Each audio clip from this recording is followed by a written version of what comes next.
আমরা ইতালি প্রবাসী কিবরিয়া মামু তার নিজে হইয়া পরিষ্কার করা আছে গুরুস্থান। আমরা রাস্তার কাজ আলহামদুলিল্লাহ পুরোপুরি শেষ হয়ে গেছে। এখন আমরা চেষ্টা করলাম যে এই যে আমরা রাজনগর গ্রামের কয়েকটা এই গুরুস্থান আছে একটু এলাকা বর্তমানে আমরা আছি নোয়াগড় পাশে যে গুরুস্থান ওটা আমরা পরিষ্কার করলাম। ইনশাল্লাহ আস্তে আস্তে আমরা যতটা গুরুস্থান আছে প্রত্যেকটা আমরা নিজ দায়িত্বে ইনশাল্লাহ পরিষ্কার করার চেষ্টা করবো।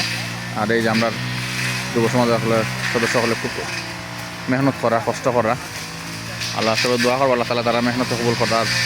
বাকি যে গুরুস্থান যেগুলো আছে এগুলো আর খাদ্য আমরা সুস্থভাবে সুন্দরভাবে সম্পন্ন করতে পারি সবার কাছে দোয়া চাই।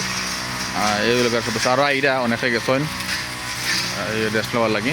এই যে অনেক জঙ্গল এখানের মাঝে ঢুকা যায় না, বেশি সমস্যা করছে কাটা গোছা কিছু বেশি আছে এগুলো ওখানে। ইনশাআল্লাহ এটা এরপরেই সামনে আরেকটা গুরুস্থান আছে আমরা ঈদগার পরেই অন্য আরও দুইটা আছে এগুলো আমরা পরিষ্কার করবো ইনশাআল্লাহ।